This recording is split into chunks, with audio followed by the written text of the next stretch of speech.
అయితే మా ఫ్రెండ్ అంటే 1 year అవుతుంది సార్ పెళ్లి చేసుకొని. తను ఏంటంటే హై క్యాస్ట్ బీసీ అబ్బాయికి చెందిన పెళ్లి చేసుకుంది. ఈ అమ్మాయి వచ్చేసి ఎస్టీ. అంటే వాళ్ళ అబ్బాయి సైడ్ ఎవరైతే బీసీ వాళ్ళు ఉన్నారో వాళ్ళని కూడా కులాన్ని నుంచి బహిష్కరణ చేశారు. ఈ రోజుల్లో కూడా అవి జరుగుతున్నాయా సార్? అసలు ఎందుకు ఇవన్నీ? బీసీ కులం నుంచి బహిష్కరణ చేశారా? అవును అవును సార్. అది జరుగుతుందండి, జరుగుతుంది. అంటే వాళ్ళ ఏదో బుక్ ఉంటుందంట, అందులో కూడా ఉన్నదంట వాళ్ళకి ఆ రూల్. అది వాస్తవమేనా? అసలు బుక్స్ రూల్స్ ఏం లేవండి. కాకపోతే ఏంటి అని అంటే కనుక విలేజ్లకు సంబంధించి అక్కడ ఏం జరుగుతుందంటే గ్రామ పెద్ద, కుల పెద్ద ఇవన్నీ కూడా ఎక్కువగా నడుస్తూ ఉంటాయి. ఇప్పటికీ కూడా కొన్ని గ్రామాల్లో ఆ విధంగా ఇటువంటి సాంప్రదాయాలు కట్టుబాట్లు అనేవి జరుగుతున్నాయి. ఇప్పటికీ కూడా ఇంత ఆధునీకరణ, డిజిటల్ మీడియా ఇవన్నీ ఏ టెక్నాలజీ వచ్చిన తర్వాత కూడా విడాకులు పేపర్ మీద రాసుకుంటారు పెద్దల మధ్య కూర్చుని. కథం నీకు నాకు దుకాణం బంద్ అయిపోయింది, ఇక నువ్వు వేరే మ్యారేజ్ చేసుకుని నేను వేరే మ్యారేజ్ చేసుకుంటా అంటారు. ఆ విధంగా మ్యారేజ్లు చేసుకుని పెద్దల సమక్షంలో, అంటే పంచాయతీ పెద్ద సమక్షంలో, విలేజ్లో కుల పెద్దల సమక్షంలో తెల్ల పేపర్ మీద వాళ్ళు చెప్పిన విధంగా రాసుకుని ఎవరికారు పెళ్లి చేసుకున్న తర్వాత ఇప్పుడు మళ్ళీ వైఫ్స్ మొగుళ్ళ మీద మళ్ళీ డీవీసీ కేసులు, మెయింటెనెన్స్ కేసులు, క్రిమినల్ కేసులు నమోదు చేయడం జరుగుతుంది. సో ఇవన్నీ కూడా చెల్లుబాటు కానటువంటి అంశాలు. కుల బహిష్కరణ ఇవన్నీ కూడా జిల్లా కలెక్టర్ అనే అతను పర్యవేక్షణ అధికారిగా ఉంటాడు ఇటువంటి వాటికి అన్నిటికి. ఆ విధంగా కుల బహిష్కరణ లాంటిది ఏదైనా చేస్తే ఫస్ట్ చేయాల్సిన పని ఏంటి అంటే కనుక జిల్లా కలెక్టర్కి ఫిర్యాదు చేయాలి, సంబంధించిన పోలీస్ స్టేషన్లో ఫిర్యాదు చేయాలి సదరు వ్యక్తుల మీద. అంటే ఇక్కడ సార్ కుల బహిష్కరణ అంటే ఏంటి సార్? ఏ విధంగా ఉంటుందో ప్రాసెస్? సోషల్ బాయ్కాట్ అంటే ఏముంటుందని సోషల్ బాయ్కాట్ అంటారు. ఎందుకంటే నన్ను కూడా కుల బహిష్కరణ చేశారు మా కులం నుంచి. ఎందుకంటే కనుక మా కులానికి సంబంధించినటువంటి భవనాన్ని 700 కోట్ల భవనాన్ని 700 రూపాయలకి అప్పుడు బీఆర్ఎస్ ప్రభుత్వం ఇవ్వడం చట్ట వ్యతిరేకమో, దాన్ని గురుకులాలకి ఇవ్వాలి అని చెప్పి అడిగినందుకు. అంటే కుల బహిష్కరణ అంటే ఏముంటుంది అని అంటే కనుక మీరు కులానికి సంబంధించినటువంటి వేడుకలకి హాజరు కావడానికి వీలుండదు. First point. కులానికి సంబంధించి ఏ వ్యక్తులతో కూడా మాట్లాడకూడదు, వాళ్ళ దగ్గర నుంచి ఎటువంటి ప్రయోజనాలు పొందకూడదు. అది ఆర్థిక ప్రయోజనాలు కావచ్చు, సంబంధాలు కావచ్చు, ఏదైనా కావచ్చు, రైట్?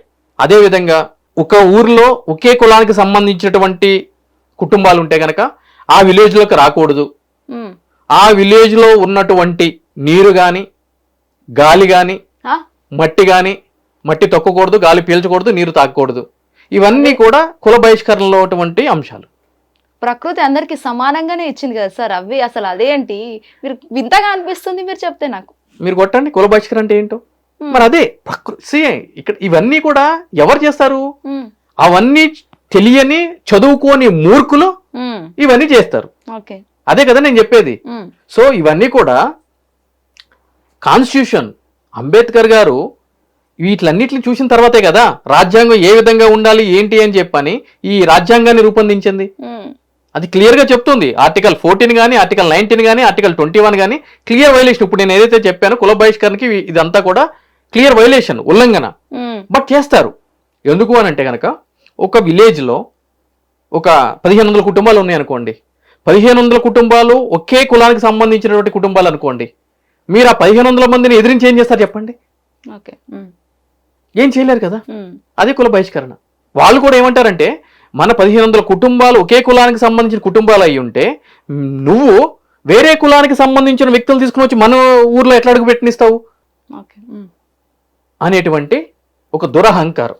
ఓకే, అంటే మీరు అన్నట్టుగానే అంబేద్కర్ గారు రూపొందించిన రాజ్యాంగం సంబంధించి అది అంటున్నారు ఇవన్నీ చూసి.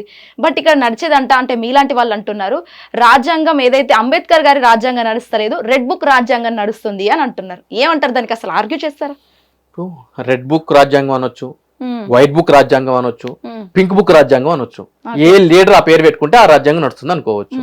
కానీ ఇక్కడ ఎవరైతే గనక కుల బహిష్కరణకి గురైనటువంటి వ్యక్తి ఉన్నాడో అతను చేయాల్సింది ఏంటి అని అంటే కనుక రాజ్యాంగం ప్రకారము దానికి సంబంధించి ఇటువంటి సంఘటనలు జరిగినప్పుడు ఆ సంఘటనల మీద చర్యలు తీసుకోవడానికి అధికారులు అంటూ కల్పించబడింది రాజ్యాంగం. డిస్ట్రిక్ట్ కలెక్టర్, కన్సర్న్ తహసీల్దార్, ఎగ్జిక్యూటివ్ మేజిస్ట్రేట్ హోదాలో తహసీల్దారు, అదేవిధంగా సదరు పోలీస్ స్టేషన్లో ఉన్నటువంటి పోలీస్ అధికారులు, వీళ్ళందరూ కూడా చర్యలు తీసుకోవాలి.